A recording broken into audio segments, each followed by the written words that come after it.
Hi there, I'm Altriky and I will be your instructor in this course. As you know, we all have this desire to teach, but we don't find the right way to develop an excellent teaching plan for teaching English language. So in this course, Micro Teaching, we will explain how to develop a plan and how to manage your class as a teacher. You as a teacher will ask yourself some questions like what I'm teaching, how am I teaching, how will I teach it, how will I know if the students understand.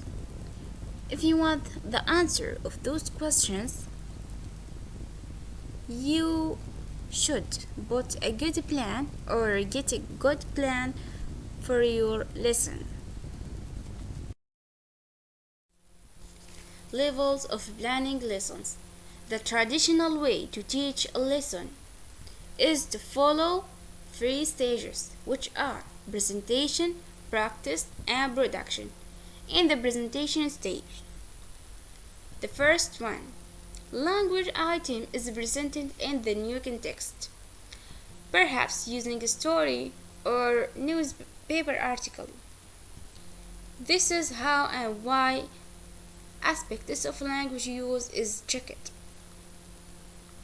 For the second one, in the practice stage, students practice the new language item. Skill of using language is a very controlled way by reading or conversation or by repetition or drilling. For the final stage is the production stage where the students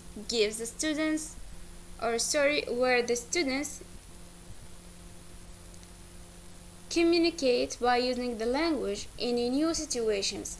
This stage gives the students a chance to develop their ability to use language.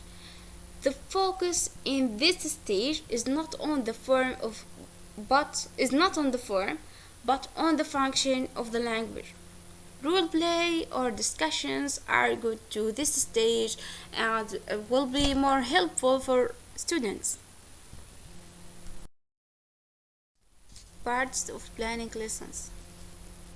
Planning is at two levels. Planning involves dividing the content units to be completed into small portions to teach in each period or hour.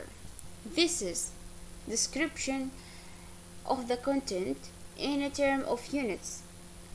These units are separated out evenly over the whole year, month-wise or week-wise.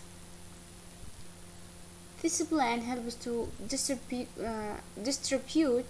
the teaching material throughout the teaching period, one academic year. At the second level, every period's lesson is planned for the purpose of clarifying the ideas of the teacher on what to teach and how to teach it.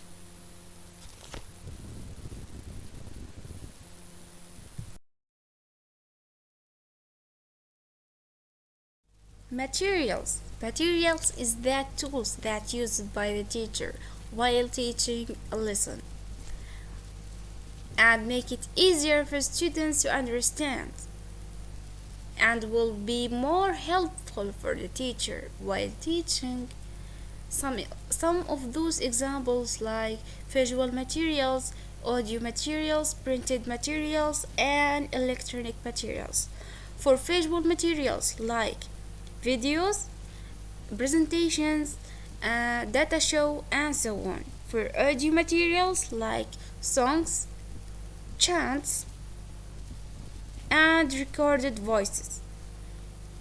Printed materials like notebook, boxes, newspaper, magazine, and so on. For electronic materials like computer, telephone, data show, and so on. Those examples, I think it's more easier to understand and more easier to use. Finally, this was the most important aims of learning lessons with materials and parts. In the next lesson, we will talk about games and some activities that may I use as a teacher while teaching the language. And thanks for watching.